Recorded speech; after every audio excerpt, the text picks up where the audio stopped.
कैसे हो आप लोग? अच्छे हो ना भैया? वैसे आप हमको जो है ना गुण के बारे में बता रहे थे। कल आप हमको मतलब कल जो है आप भैया संख्या के गुण के बारे में बताए थे। साथ ही साथ भैया मेरे गुण के बारे में बता दिए थे कि हम कितने कटपट हैं, शैतानी करते, ये वो काफी कुछ बताए थे। हाँ वो तो है। अगेन आज भी हम लोग जो है ना मात्र एक गुण के बारे में पढ़ने वाले। ठीक है, फिर कल भी एक गुण पढ़ लेंगे। इस तरह एक एक गुण करते हुए संख्या का सारा गुण पढ़ लेने का। भैया संख्या का इतना गुण होता ना, कल हमको कौन कौन सा गुना बता दिए। पहला तो बताया आप क्रम विनिमय गुण। क्रम विनिमय क्या हुआ? कभी हम संख्या लोग आपस में झगड़ा करना कि हमको आगे जाना है तो हमको आगे जाना है। अगर संख्या के अंदर ऐसा गुण दिखेगा उसको हम लोग क्रम विनिमय गुण कहेंगे। संख्या को आगे संख्या आपस में ही झगड़ा कर रहा कि 3 को हमको आगे जाना तो हमको आगे जाना, वो काम जो करेगा वो मेरा क्रम विनिमय गुण कहलाएगा। हाँ भैया ये हमको कल बताए थे आप। अगर बीच में जोड़ रहेगा तो जोड़ का क्रम विनिमय गुण, अगर बीच में गुना रहेगा तो गुना का क्रम विनिमय गुण। ये तो अगर हम सीखे थे। हाँ भैया ये तो कल सीख लिए थे, क्रम विनिमय क्या होता ये सब कुछ सीखे थे। कल एक चीज और सीखे थे, वो क्या कि 5 में कुछ जोड़ने पर कुछ फर्क ही नहीं पड़ता। 5 को जैसे मेरे डांट का आप पर कोई फर्क नहीं पड़ता, उसी प्रकार संख्या पर भी कोई फर्क अगर ना पड़े तो वो संख्या का कौन सा गुण कहलाता? तो वो संख्या का तत्समक गुण कहलाता। अगर जोड़ है तो योज्य तत्समक, अगर गुना है तो गुणात्मक तत्समक। बता दो 5 में किससे गुना करोगे जो 5 पर कोई फर्क नहीं पड़ेगा? तो बोलोगे भैया 5 में 1 से गुना करेंगे। ये सब मेरा गुणात्मक तत्समक था, ये मेरा योज्य तत्समक था। तो कल हम लोग जो है तत्समक वाला गुण सीख लिए थे। जोड़ रहेगा तो योज्य तत्समक, गुना रहेगा तो गुणात्मक तत्समक। ये हम लोग कल देखे थे। हाँ भैया ये तो कल देख ही लिए थे। इसके बाद कल क्या देखे? इसके बाद हम लोग जो है ये देखे कि 5 है, 5 को इसके प्रतिलोम के साथ मल्टीप्लाई करने पर 5 है, 5 को इसके जस्ट उल्टा, 5 का उल्टा क्या होता? 5 के नीचे 1 छिपा है, इसका उल्टा कर देंगे तो 1/5 होगा। जब इसके साथ मल्टीप्लाई करेंगे ना तो 5 और 5 आपस में कैंसिल हो जाएगा और रिजल्ट 1 हो जाएगा। ये हम लोग कल प्रतिलोम सीखे थे। जैसे कि 7 का प्रतिलोम क्या होता भैया? 1/7 होता। जब दोनों को आपस में मल्टीप्लाई करेंगे तो रिजल्ट ऑलवेज 1 होने वाला। ये हम लोग कल सीखे हुए। ठीक, और प्रतिलोम जोड़ में क्या सीखे? ये 7 है, 7 का योज्य प्रतिलोम क्या होता? तो -7 होता। जब दोनों का आपस में सॉल्व करते तो वो 0 के बराबर होता। कल हम लोग प्रतिलोम के बारे में जाने, संख्या का प्रतिलोम गुण क्या होता। ये सब चीज आपको नोट कर लेना है। ठीक है, संख्या का प्रतिलोम गुण क्या क्या होता है। अच्छा भैया ये तो हम लोग जान गए, इसके बाद क्या करना है? इसके बाद सिंपल सा संख्या का प्रतिलोम गुण जानने के बाद हम लोग कल कुछ ना देखे थे भैया, सोचत है योज्य तत्समक गुणात्मक तत्समक, योज्य प्रतिलोम गुणात्मक प्रतिलोम, बस भैया और कहाँ कुछ पढ़ाए थे। चलो कोई बात नहीं पढ़ाए थे तो अभी पढ़ लेंगे। आज हम लोग जो पढ़ने वाले हैं ना संख्या का गुण, बिल्कुल मजेदार है। वो क्या भैया जी? जैसे देखो यहाँ पर हम 3 संख्या लिख रहे हैं। ठीक है, यहाँ पर हम क्या लिखते हैं? 3 संख्या लिखते हैं। 2, 4 और 5 ले लिए। 2, 4 और 5। इसमें क्या होता? अगर संख्या सब में जोड़ लगा दिए, मान लो इसमें क्या करेंगे? इस संख्या को एक साथ रख लिए, इस साइड इन 2 संख्याओं को एक साथ रखे थे, और इधर जो है इस 2 संख्या को एक साथ रख लिए। कभी इसके साथ तो कभी इसके साथ, अलग अलग जब रिलेशन बनाएगा उसको हम लोग कहते हैं साहचर्य नियम, साहचर्य गुण। नाम देख रहे हो? बस इसको आज आपको समझना है, साहचर्य गुण। साहचर्य गुण में यहाँ पे यहाँ पे 7 का कुछ ना कुछ प्रोनाउंसिएशन हो रहा है, तो साहचर्य गुण को आपको 7 से समझना है। कभी 4 और 5 को एक साथ रख लिए, कभी 2 और 4 को एक साथ रख लिए। जब 4 और 5 को एक साथ रखे देखेंगे क्या रिजल्ट आ रहा। जब हम 2 और 4 को एक साथ रखेंगे देखेंगे क्या रिजल्ट आ रहा, क्या दोनों में सेम हो रहा। अगर दोनों में सेम होगा तो ये साहचर्य गुण के कारण, जोड़ का साहचर्य नियम से ये दोनों आपस में बराबर होता है, दोनों सेम ही आएगा। जोड़ और गुणा के लिए, घटा और भाग के लिए गुण नहीं होता। तो आज हम लोग साहचर्य नियम सीखने वाले हैं। जोड़ का साहचर्य नियम और गुणा का साहचर्य नियम, दोनों का हम लोग साहचर्य नियम सीखेंगे। हाँ भैया चलिए कोई नहीं, हमको बताइए तनिक क्या ये साहचर्य नियम को सेटिस्फाई करता है। तो देख रहे हैं 3 संख्या था, 2, 4 और 5। इधर भी 2, 4 और 5 3 संख्या था। तीनों संख्या में एक बार 4 और 5 को साथ में रखे, एक बार 2 और 4 को साथ में रखे, तो ये साहचर्य नियम है। किसका साहचर्य नियम है? ये जोड़ का साहचर्य नियम है। इस बात को समझ के चलना। यहाँ लिखोगे जोड़ का साहचर्य गुण। क्या लिखना है? ये कौन सा नियम है? जोड़ का साहचर्य गुण है। अच्छा भैया सुनिए ना भैया, इसमें आप हमको एग्जाम्पल नहीं दीजिएगा। हाँ थोड़ा मेरी गलतियों को भी गिना दीजिए। इस नियम से, संख्या के इस गुण से थोड़ा मेरे गुण का भी बखान कर दीजिए। आपन गुण जानने में बहुत रुचि हो रहा है आपको। अच्छा, आपके गुणों का अच्छे से विस्तार पूर्वक विस्तरण किया जाएगा, तो कृपया करके अपने गुण को भी संभाल के रखिए, साहचर्य गुण। अच्छा, रहने देते हैं, इसके बारे में कुछ ना बोलिए तो सही रहेगा। आप भी भैया बोलोगे भैया गलत बात नहीं बोलते ना, हमेशा मेरा मजाक उड़ाते जाते हैं। आज मैं सोच रहा हूँ आपका मजाक नहीं बना। मजाक बनाना कहाँ, जो मैं बोलता हूँ गलत वही बोलता, बिल्कुल सही बोलता हूँ। ऐसा करते हो ना, कितने दिनों से आप मुझे अनेक शब्दों के बदले ये सब याद करके नहीं सुना रहे हो, बताओ तो। भैया सप्ताह से ज्यादा हो गया होगा। जब सप्ताह से ज्यादा हो रहा, मेरी डांट का फर्क नहीं पड़ा, तो हुआ ना आपके अंदर तत्समक वाला गुण। हाँ भैया सही है, हमारे अंदर तत्समक वाला गुण हो गया, और मेरे अंदर प्रतिलोम वाला गुण हुआ, उल्टा टांगने वाला, कान को उल्टा करने वाला। हाँ हुआ ना मेरे अंदर प्रतिलोम वाला गुण। भैया कृपया करके इस गुण को आप हमें मत दिखाइएगा, ये गुण आपका बहुत खतरनाक है। तो साहचर्य गुण क्या होता? साहचर्य गुण, आप जो साथ साथ रहते हो अपने माँ पिताजी के साथ, वो आपका साहचर्य गुण हुआ। हाँ जी ठीक, यहाँ ध्यान दो।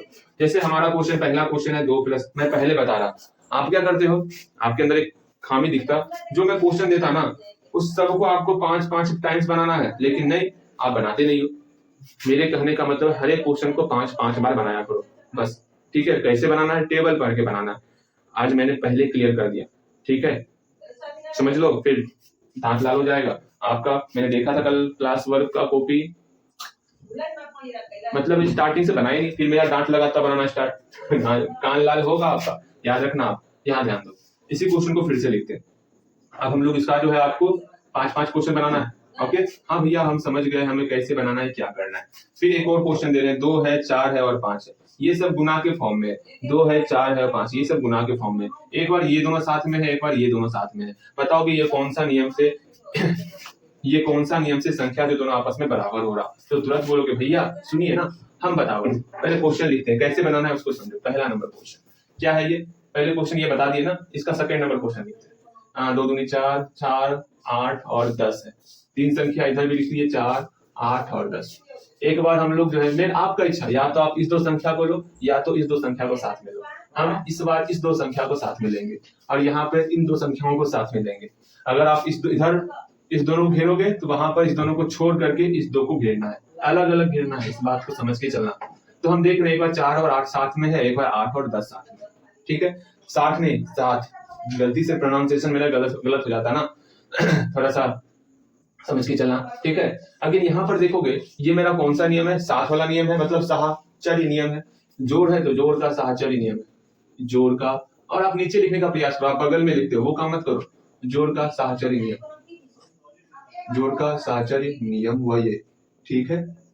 अगेन ये तो समझ में आ गया भैया, ठीक। एक ये मैं बताते हैं आपको, गुना वाला 2, 4 और 5 है ना, 2, 4 और 5 है, ये बराबर है 2, 4, 5 के ही, सब आपस में गुना है। हाँ भैया गुना है, आपकी इच्छा, एक बार 4 और 5 को साथ में ले लो, एक बार 2 और 4 को साथ में ले लो, ये आपकी इच्छा है, किसको आप साथ में ले रहे हैं। क्वेश्चन बन गया आपका। अब देखोगे यहाँ पर 4 और 5 साथ में आ रहा, पहली बात साहचर्य नियम कब तभी होगा जब तीनों तरफ संख्या सेम रहेगा। इधर भी 2, 4 और 5, इधर भी 2, 4 और 5 है, संख्या सेम है। हाँ भैया संख्या सेम है, जब संख्या सेम रहेगा तब जाकर के हमको ये देखना है, क्या देखना है, संख्या सेम होने के बाद साथ कौन कौन है। इधर 4 और 5 साथ में है, इधर 2 और 4 साथ में, अर्थात ये साहचर्य नियम है, लेकिन गुना का साहचर्य नियम है, ठीक है, गुना का साहचर्य नियम। बस नियम को पहचानना सीखो, ठीक है, कहां पर कौन सा नियम लग रहा है। एक और क्वेश्चन देखोगे, सबको 5-5 बार बनाना है, मैं तीसरी बार बोल रहा, ठीक है। यहाँ देखो 2/3 गुना 2/5 गुना 1/7, ठीक है, इक्वल टू 2/3 गुना, पहले तो संख्या लिखो तब लिखना, ठीक है, वरना आप कंफ्यूज हो जाओगे। 2/3 गुना 2/5 गुना 1/7, ये 3 संख्या लिख लिए। अब आपकी इच्छा, या तो इस दोनों घेरो या तो इन दोनों को घेरो। आप इनको घेरोगे तो भैया हम इसको घेर लेते हैं और इसको घेर लेते हैं, आपकी इच्छा होगा तो आप इनको घेर लेना, फिर इनको घेर लेना, वो आप पे डिपेंड करता है आप किनको घेरने वाले। तो भैया यहाँ पर कौन सा नियम लग रहा, पहले तो हम क्वेश्चन उतारेंगे। पहला नंबर क्वेश्चन, इसमें भी दोनों का आपको पहाड़ा ही पढ़ना है, इस बात को समझ देखो, देखते हैं। 2/3 है गुना 2/5 है गुना 1/7 कर लिए। इधर भी सेम वही संख्या को लिखेंगे, जो संख्या इधर है वही संख्या आप इधर भी लिखेंगे। 2/3 गुना 2/5 गुना 1/7। भैया आप क्या करें यहाँ पर, सिंपल सा घेरना है ना, एक बार इस दो को साथ में लो या फिर इन दोनों को साथ में लो। भैया मेरा इच्छा कर रहा है इस दो को साथ में लेने का, अगर इस दोनों को साथ में लिया है ना तो इधर इस दो को साथ में लेंगे। ठीक, तो ये साहचर्य नियम है या ना है, हम दो चीज देखते हैं। पहला चीज, क्या तीनों संख्या दोनों बगल सेम है, ये आपस में बराबर है इस दोनों के। देखो 2/3 तो इधर भी 2/3, 2/5 तो इधर भी 2/5, 1/7 तो इधर भी 1/7, अर्थात दोनों तरफ संख्याएं आपस में बराबर हैं। तो संख्या बराबर होने के बाद देखते, यहाँ पर इस दो को साथ में रखे हो, यहाँ पर इन दोनों को साथ में रखे हो, साथ में रखे हो मतलब साहचर्य नियम आने वाला। किसका साहचर्य नियम आने वाला? तो गुना का साहचर्य नियम आने वाला, गुना का साहचर्य नियम।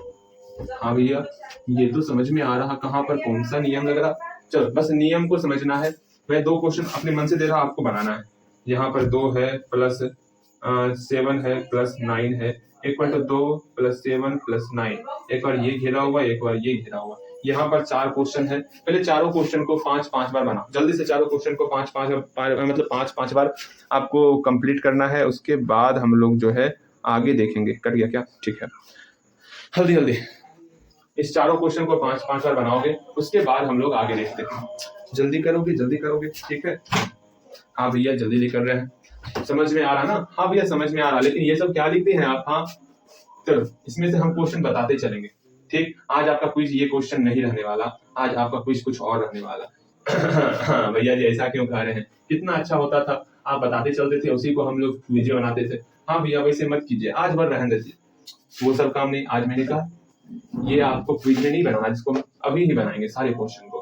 क्विज में आपको दूसरा क्वेश्चन मिलेगा। अच्छा भैया ठीक है, कोई बात नहीं। अब इस क्वेश्चन को देखो बनाओगे आप। यहाँ पर बोला गया है क्या? बताइए कौन से गुणधर्म की सहायता से आप 1/3 गुना 6 गुना 4/3, 1/3 गुना 6 गुना 4/3, देख रहे दोनों तरफ 1/3 1/3, 6 6, 4/3 4/3, दोनों तरफ सेम है, और इधर इसको साथ में रखे हैं, इधर इसको साथ में रखे हैं। तो ये मेरा कौन सा नियम को अभिकलन करता है? तो ये मेरा जो है साहचर्य नियम को अभिकलन करता है। अभी तुरंत हम लोग देखें तो यहाँ लिखोगे यह गुना है ना, गुना के साहचर्य नियम को अभिकलन करता है, गुना के साहचर्य नियम को अभिकलन करता है। मेरे ख्याल से आप सीधा आंसर लिख करके ये लिख दोगे, यह गुना के साहचर्य नियम को अभिकलन करता है। बना लो इसको, बन गया होगा। हाँ भैया जी, इसको यहाँ से उतार लिए और सिंपल सा लिख दिया, यह गुना के साहचर्य नियम को, साहचर्य नियम को अभिकलन करता है, अभिकलन करता है। अब ये सारी बातें तो हो गई। अब आगे बढ़ने से पहले आप मुझे जवाब दोगे। भैया जी क्या ही जवाब दे? ये जवाब दोगे कि आप जो है शून्य के बारे में जानते हो। हाँ भैया हम शून्य के बारे में जानते हैं। ये शून्य बड़ा खतरनाक है, आज हम आपको शून्य से मिलाते। ये इतना खतरनाक है, इतना खतरनाक, कब क्या करेगा पता नहीं चलता। देखो मैं एग्जाम्पल देता, 6 है ना, 6 में ये 0 जुड़ता या 6 में 0 घटता, तो यहाँ पे लगता ही नहीं 0 के पास कोई पावर है, लगता ही नहीं है। मतलब 6 में 0 जोड़ने पर या 6 में 0 घटाने पर यह 6 का कुछ नहीं बिगाड़ पाता, कुछ भी नहीं बिगाड़ पाता। लेकिन जैसे ही 0 को हम लोग जो है गुना और भाग में ले जाते, जैसे गुना या भाग में लेके जाते, तो वहां पे ये प्रचंड रूप धारण कर लेता। कौन सा रूप धारण करता? प्रचंड रूप धारण करता। यहाँ पर 6 गुना 0, ये पूरे के पूरे कुछ भी लिखो सबको खत्म कर देता है, 0 बना देता। मतलब आप 12 गुना 10 गुना 104 गुना 2 गुना 17 गुना 19, इतना गुना करोगे, अगर कहीं पर बीच में गलती से 0 बस आ गया, क्या आ गया? अकेला अगर सिर्फ 0 आ गया ना, सबको ये चौपट कर देगा, सबको। इसका रिजल्ट सिर्फ और सिर्फ 0 आएगा, सिर्फ और सिर्फ रिजल्ट 0 आने वाला है, सिर्फ इस 0 के कारण। देखो कहीं पर 0 कुछ नहीं कर रहा था, आप कहीं पर 0 सबको बर्बाद कर रहा है। देख रहे हो 0 का क्या महत्व है? 6 से 0 में भाग देंगे, रिजल्ट मेरा 0 होगा, किसी भी संख्या से, चाहे आप दुनिया को कोई भी संख्या लेते आओ, 1 9 9 9 9 9, इतना लंबा चौड़ा संख्या लाएंगे, इस संख्या से अगर 0 में भाग देंगे 1 9 9 9 9, इससे अगर 0 में भाग देंगे ना, तो ऑलवेज रिजल्ट मेरा 0 ही होने वाला। ऑलवेज रिजल्ट हमेशा इसका वैल्यू 0 के बराबर होगा। हद तो तब हो गया जब इसे 0 से अगर किसी संख्या में भाग देंगे ना, 0 से किसी संख्या में भाग देंगे, इसका वैल्यू कोई निकाल ही नहीं पाता। वहां पर 0 के पास असीमित मतलब असीमित पावर आ गया। हाँ फिर इसका कोई वैल्यू ही निकाल पाया। यहाँ पर तो पूरा का पूरा तबाही मचा के रखा हुआ है 0, यहाँ पर एकदम पूरा शांत स्वभाव है ना, पूरा शांत स्वभाव का। यहाँ पर तबाही, यहाँ पर शांत स्वभाव। उसी तरह 0 जो है परिमेय संख्या में भी तबाही मचा के रखा हुआ है। हाँ भैया आप मुझे बताओगे 0 परिमेय संख्या है कि नहीं? क्या जीरो परिमेय संख्या है? बोलोगे जल्दी से, क्या जीरो परिमेय संख्या है? ये मेरा क्वेश्चन है आपके लिए, बताओ क्या जीरो परिमेय संख्या है? क्या जीरो, बताओगे, लिखोगे भी, क्या जीरो परिमेय संख्या है? बताओ भैया, सुनिए ना, समझते हैं ना, पहले तुरंत पूछ रहे हैं आप, जल्दी बताओ, इतना लेट क्यों करते हो? तो हम जानते हैं भैया, परिमेय संख्या होने के लिए 3 चीज चाहिए। क्या क्या? पहले तो p बटे बटे के रूप में होना चाहिए, दूसरा चीज मतलब अंश बटे हर के रूप में होना चाहिए, दूसरा चीज जो है हर मेरा जीरो के बराबर ना होगा, मतलब ऐसे लिखते हैं, इसको हिंदी में लिखते हैं। पहला चीज तो अंश बटे हर के रूप में होना चाहिए, हाँ भैया। दूसरा चीज हर कभी जीरो के बराबर नहीं होगा, ठीक है। और तीसरा चीज जो है वो ये था कि अंश और हर जो है वो मेरा पूर्णांक संख्या होना चाहिए। अंश और हर कैसा होना चाहिए? पूर्णांक संख्या। पूर्णांक संख्या पढ़े है ना? हाँ भैया पढ़े हैं, मतलब माइनस वाला और पूर्ण संख्या वाला दोनों मेरा पूर्णांक संख्या होता, अंश और हर मेरा पूर्णांक संख्या होना चाहिए। आप एक काम करोगे, यहाँ से आप नोटबुक तैयार करो जितना मैंने पढ़ाया हुआ है, ठीक है। मैं नोटबुक चेक करने वाला, एक कॉपी खरीदोगे प्यारा सा और लग जाओगे नोटबुक के पीछे। डेली हम लोग जो है नोटबुक का 4 पेज चेक करने वाले, 4 पेज बहुत ज्यादा होगा, चलो 2 पेज चेक करने वाले डेली। 2 पेज कैसे? देख लो ऐसे, यहाँ रामचरितमानस है, देख लो, 1 पेज ये, 2 पेज ये, बस इसी तरह ये आपको ये पेज कंप्लीट करना है डेली, समझ रहे हो ना? बस यही आपको कंप्लीट करना है, ठीक। बस 2 पेज आपको जो है नोटबुक हर दिन बना के दिखाना है, अच्छे राइटिंग से। राइटिंग भी सही होना चाहिए, राइटिंग खराब नहीं होना चाहिए, ठीक है। अच्छे राइटिंग से बस 2 पेज डेली आपको नोटबुक कंप्लीट करना है। बात को समझो, जानो और बनाना है, बस, और कोई नहीं। हाँ भैया, हम आपकी बातों को समझ गए, ठीक है। तब आगे बढ़ते। हम लोग कहाँ पे थे? हम लोग ये देख रहे थे कि जीरो परिमेय संख्या तभी होगा जब ये मेरा अंश बटे हर के रूप में होगा, हर जीरो के बराबर ना हो। अंश सिर्फ भैया ये तो बता दिए, अब बताइए सही, जीरो है क्या? क्या ये बटे के फॉर्म में है? भैया बटे के फॉर्म में क्या है? अगर सिर्फ और सिर्फ 7 लिखते हैं तो नीचे में बटे 1 छिपा होता, 6 लिखते हैं 6 के नीचे में बटे 1 छिपा होता, तो यहाँ पर जीरो लिखा हुआ है तो जीरो के नीचे में बटे 1 छिपा हुआ है। हाँ भैया ये तो समझ गए, अर्थात ये अंश बटे हर के रूप में हो गया, ये पहला चीज क्लियर। हाँ, उसके बाद हर क्या है? हर नीचे वाले को कहते हैं, हर मेरा जीरो है भैया, हर जीरो के बराबर नहीं है, अर्थात सही है, हर मेरा जीरो के बराबर नहीं है। दूसरा भी चीज सेटिस्फाई कर गया। तीसरा चीज क्या? क्या अंश और हर मेरा पूर्णांक संख्या है? जीरो और एक पूर्णांक संख्या है। क्या जीरो में आप कभी पूर्णांक संख्या लिखे हो? दिमाग लगाओगे तो जीरो में आप पूर्णांक संख्या लिखे हो, एक में पूर्णांक संख्या लिखे हो? तो हाँ भैया, दोनों में हम पूर्णांक संख्या लिखे हुए हैं, दिमाग में आ गया भैया, अर्थात जीरो और एक मेरा पूर्णांक संख्या। जब तीनों चीज को ये सेटिस्फाई कर रहा है, अर्थात जीरो हमारा परिमेय संख्या है, ठीक है। ये आप लिख लो, अतः जीरो क्या है? अतः जीरो एक परिमेय संख्या है। भैया जी क्या ही बात बोले आप, मजा आ गया। अच्छा ये बताओ, सुनिए, जो जीरो है, जीरो जो है, जीरो का उल्टा क्या होगा? हाँ? जीरो का उल्टा क्या होगा? व्युत्क्रम क्या होगा? मतलब हम आपको पढ़ाए हुए हैं ना प्रतिलोम, हाँ भैया प्रतिलोम पढ़ाए हैं, तो जीरो का प्रतिलोम क्या होने वाला? गुणात्मक प्रतिलोम। तो तुरंत आप बोलोगे भैया, मेरे प्यारे भैया सुनिए ना, समझिए ना, क्या समझ लो, जो हम लोग आपको गुणात्मक प्रतिलोम बताए, गुणात्मक प्रतिलोम बताए थे ना, उसी को दूसरा नाम है व्युत्क्रम, ठीक है। क्या नाम है? व्युत्क्रम। इसको समझ के चलना, उसका नाम क्या है? व्युत्क्रम नाम है। आराम से हर एक बात को समझते हुए चलना है, ठीक है। हाँ भैया समझते हुए चलेंगे। जैसे यहाँ पर आप ध्यान दोगे, समझोगे, जानोगे, पहचानोगे कि 2 है, 2 का व्युत्क्रम क्या होगा? भैया 2 का व्युत्क्रम या 2 का गुणात्मक प्रतिलोम, तो भैया 2 का व्युत्क्रम मेरा 1/2 होगा। सिंपल सा इसको पलट देते हैं ना हम लोग। हाँ भैया 4 का व्युत्क्रम क्या होगा? भैया 4 का व्युत्क्रम 1/4 हो जाएगा। ये हुई ना बात, 1/4। ये हम लोग कल सीखे थे, व्युत्क्रम बोलो या आप क्या बोलोगे? प्रतिलोम बोलो, दोनों एक ही बात है। मैं यहाँ पर 3-4 क्वेश्चन दे रहा हूं आपको बनाने के लिए, सबको 5-5 बार बनाना है। पहला क्वेश्चन आपके लिए, -4 का व्युत्क्रम क्या होगा?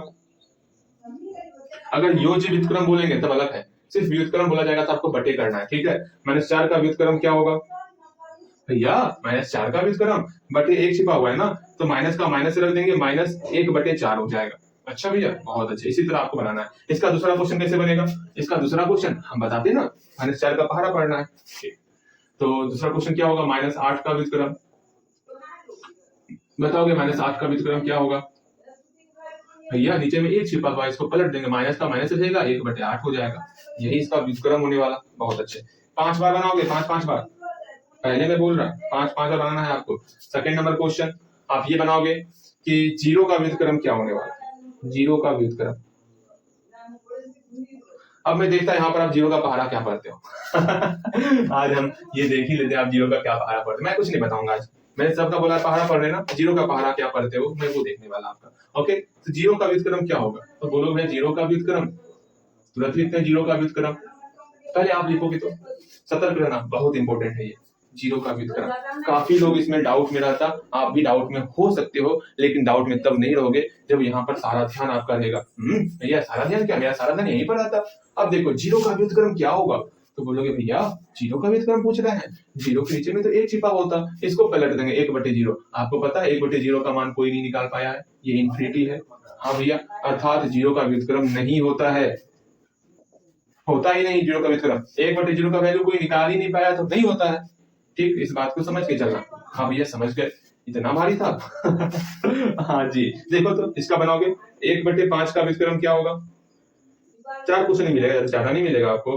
1/4 का व्युत्क्रम क्या था, आंसर लिख दिए। अच्छा, इसका आप पहाड़ा पढ़ोगे, पहले जीरो का पहाड़ा हम देखना चाहते हैं आप जीरो का क्या पहाड़ा पढ़ते हो। अगेन 1/5 का व्युत्क्रम बनाओगे, भैया 1/5 क्या ही पूछे, हाँ 1/5 का व्युत्क्रम तुरंत बताते हैं, पहले बताओगे 1/5 का व्युत्क्रम। ठीक है भैया, इसको पलट देंगे, 5/1 हो गया। हम सिर्फ 5 भी बोल सकते हैं, वरना 5/1 भी बोल सकते हैं, वो हमारी इच्छा। ठीक, एक लास्ट क्वेश्चन, आज का लास्ट क्वेश्चन, मतलब इसका लास्ट क्वेश्चन हुआ। ठीक, -2/3 इसका व्युत्क्रम क्या होगा, मैं इसका कुछ नहीं बोलने वाला, इसका व्युत्क्रम क्या होगा वो आपको बताना है। ठीक, आराम से इसका व्युत्क्रम बताओगे। बना लिया, हाँ भैया बना लिया, जल्दी बनाओ। ठीक, अब हम आपसे एक प्यारा सा सवाल पूछते हैं, अगर इसका जवाब सुन लो, अगर इसका जवाब क्या भैया, इसका जवाब क्या, अगर इसका जवाब मिल गया, ठीक है, बिना किसी का हिंट लिए या इधर उधर देखे हुए, ये आपका क्वेश्चन ऑफ द डे होगा, इसका जवाब हम कल देंगे आपको। इसका जवाब मिला आपको जो, आपके लिए एक प्यारा सा गिफ्ट तैयार है। ठीक है, ठीक, आपका मुख मीठा उसी वक्त हो जाएगा। ये मुख मीठा करना है, हाँ जी मुख मीठा करना है, आपके लिए टॉफी ये तैयार है। क्वेश्चन पूछे भैया, क्वेश्चन, ये क्वेश्चन ध्यान से सुनोगे। अब ऐसा संख्या आपको बताना है, ऐसा परिमेय संख्या बताओ, ऐसा 2 को परिमेय संख्या आपको दिखेगा जिसका उल्टा करने पर, व्युत्क्रम करने पर वही संख्या आ जाए। फिर से समझो, ऐसा संख्या लिखना है, ऐसा आपको संख्या बताना है जिसका व्युत्क्रम करने पर, इस संख्या का हम व्युत्क्रम करेंगे ना, फिर से वही संख्या आ जाएगा। जैसे यहाँ पर -4 का उल्टा किए, -1/4 हो रहा है, क्या -4 और -1/4 आपस में बराबर है, ना भैया ना, दोनों आपस में बराबर ना है। 1/5 का उल्टा क्या होगा, 5 हो जाएगा, क्या 5 और 1/5 आपस में बराबर है, ना भैया ना, जीरो का तो व्युत्क्रम होता ही नहीं, इसका तो बात ही नहीं करना। -2/3 का उल्टा क्या होगा भैया, माइनस का माइनस रह गया, 3/2 हो गया, क्या -2/3 -3/2 के बराबर है, तो भैया ना।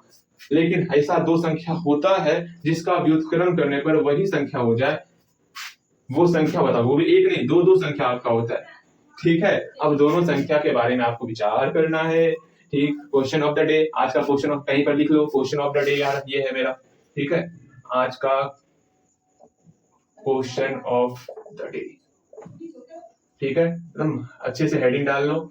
ये लिखना है, परिमेय संख्या का, ऐसा परिमेय संख्या बताएं जिसका व्युत्क्रम वही संख्या हो जाए।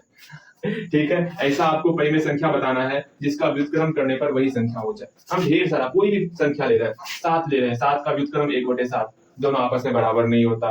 9 लेते हैं, 9 का व्युत्क्रम 1/9, दोनों आपस में बराबर है, 9 और 1/9 नहीं भैया नहीं बराबर। संख्या कैसे खोजे, हम तो परेशान हो गए, क्वेश्चन ऑफ द डे सुन करके भैया जो है हम परेशान हो रहे हैं, पता नहीं क्वेश्चन कहाँ से आप पूछते हैं। हाँ ये गलत बात भैया, ऐसा नहीं करते ना। देखो -2/4 लेते, इसका व्युत्क्रम करते तो -4/2 भैया जी ना हो रहा, 1/2 करते, इसका व्युत्क्रम 2/1 भैया, दोनों आपस में बराबर ना हो रहा। कोई नहीं भैया, हम मेहनत करब और सोचेंगे कि कौन सा संख्या ऐसा है जिसका व्युत्क्रम करने पर वही संख्या होता है, या वो भी एक नहीं 2 संख्या पड़ा हुआ है परिमेय संख्या के अंदर। आराम से आप जो है आराम से बनाओगे इसको, और इसका जवाब हम पूछेंगे आपसे, अगर जवाब नहीं हो पाएगा तो कल बताएंगे। ठीक, चलो हम लोग आगे चलते हैं, हम लोग आगे चलते हैं, हम लोग कहाँ चलते हैं, आगे चलते हैं। ये सब तो हो गया, एक और question they, question of the day.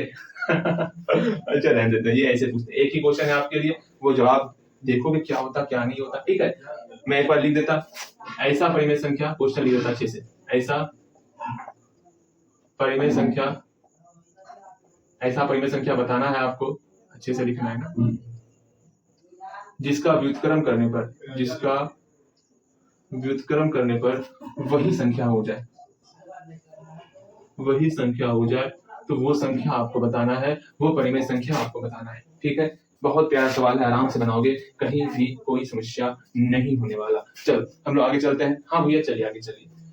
Again ऐसा आपको ये बताओगे, एक लास्ट क्वेश्चन आज का, एक लास्ट क्वेश्चन, थोड़ा सा हार्ड क्वेश्चन है लेकिन सीखने का प्रयास करो।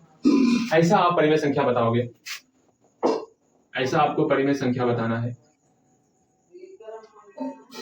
परिमेय संख्या, परिमेय भी बोलते हैं, आपको जो लिखना लिख सकते हो। ठीक है, ऐसा आपको परिमेय संख्या लिखना है, बताना है। ठीक है, जिसका योज्य तत्समक करने पर, जैसे कि -5 का योज्य तत्समक क्या होगा, +5 होगा।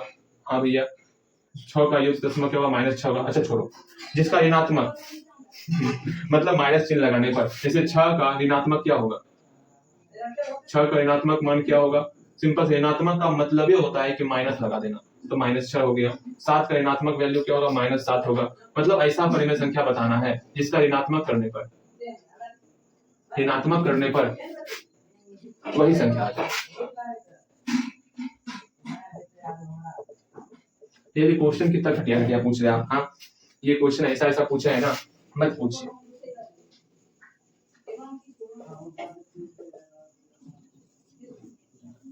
चलिए हम आपको जो है 4 क्वेश्चन और दे रहे हैं, 5-5 बनाना है आपको। सबसे घटिया क्वेश्चन आज का था भैया ये चलो यहाँ ध्यान दो, यहाँ ध्यान देना है आपको। अब सीखना है, संख्या जो है 2 प्रकार का होता है। कौन कौन? एक होता है धनात्मक, एक होता है ऋणात्मक।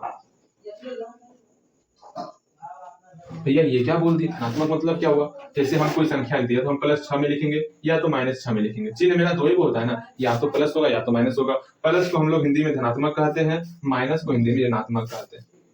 समझ रहे हो? हाँ भैया ये तो हम समझ गए, या तो प्लस होगा या तो माइनस होगा। ठीक, यही चीज आपको समझना है। इस चीज को अच्छे से देख लो, लिख लो, याद कर लो। अगर हम बोलेंगे समझना, क्वेश्चन आपके सामने आ रहा, +6 का ऋणात्मक मान क्या होगा? +6 का ऋणात्मक मान, तो बोलोगे भैया +6 का ऋणात्मक मान बोल रहे हैं। ऋणात्मक का मतलब होता है, अभी तो बताया आपको, ऋणात्मक मतलब माइनस, धनात्मक मतलब प्लस। ऋणात्मक का मतलब हुआ प्लस को माइनस में कन्वर्ट कर देना। +6 का ऋणात्मक मान -6 हो जाएगा। इधर सबसे आपको 5-5 क्वेश्चन बनाना है। मैं बार-बार कह रहा हूं, मैं बार-बार नहीं बोलूंगा इस बात को। ठीक है, चलो एक और क्वेश्चन है, -9 का धनात्मक वैल्यू क्या होगा?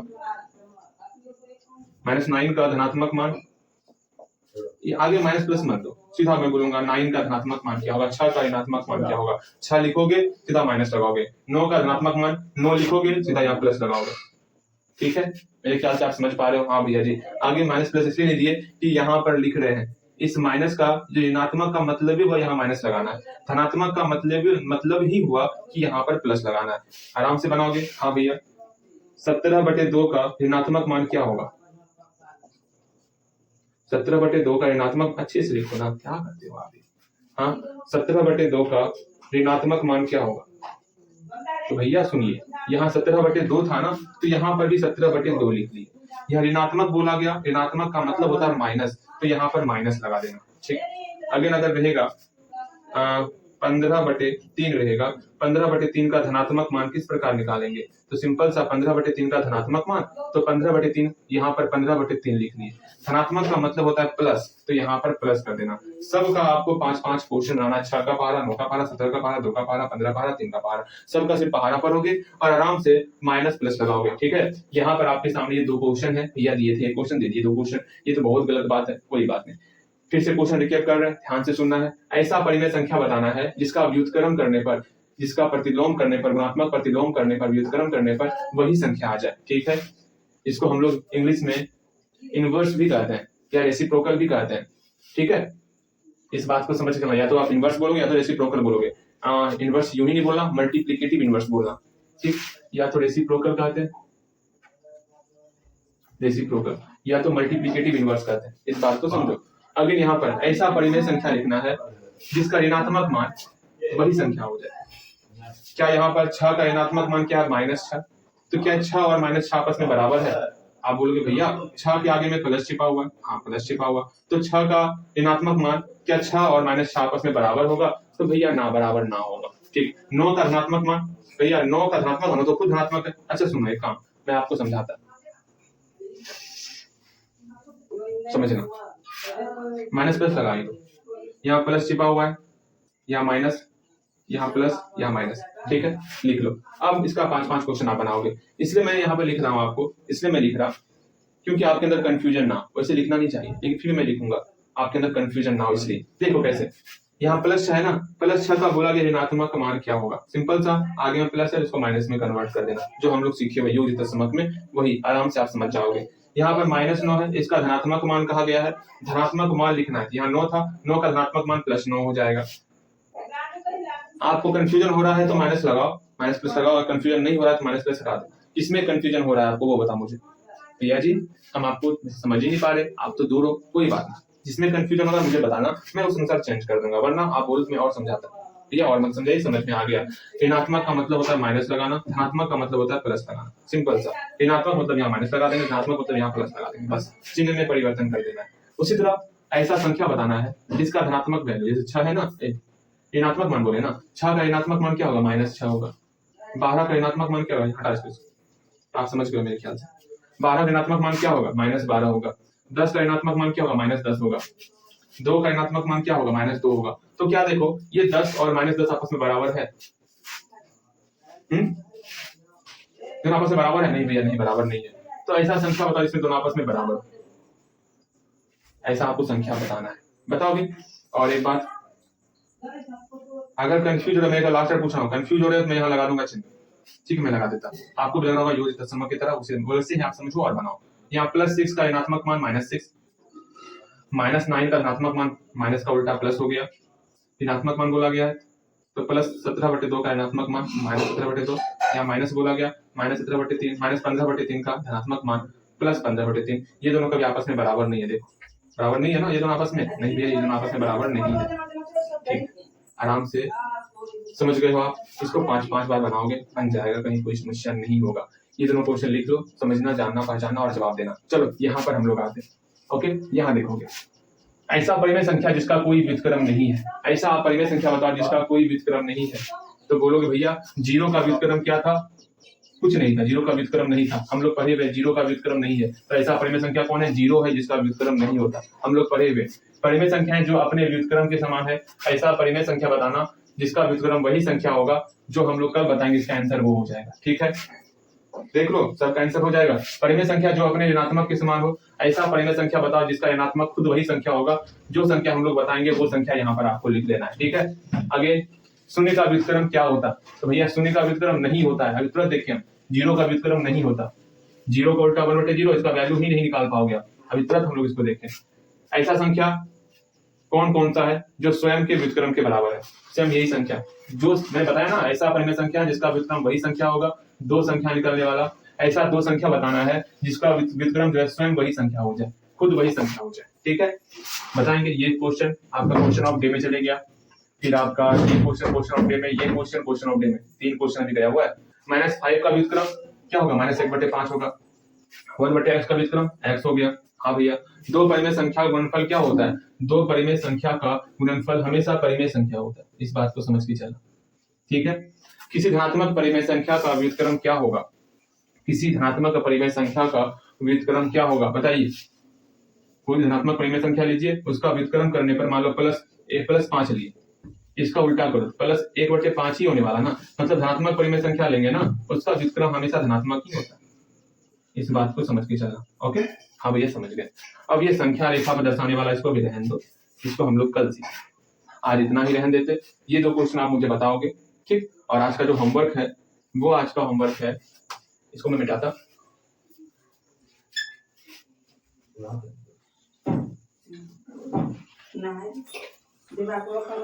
आज आपका होमवर्क रहेगा, ये आपका होमवर्क, आज क्विज नहीं देंगे, आज आपका होमवर्क देंगे। प्रश्नावली, फिर से प्रश्नावली 1.1 आप पूरा बनाओगे, ये फिर से आप बनाओगे 1.1 पूरा, ठीक है, पूरा बनाओगे, छोड़ना कुछ नहीं है।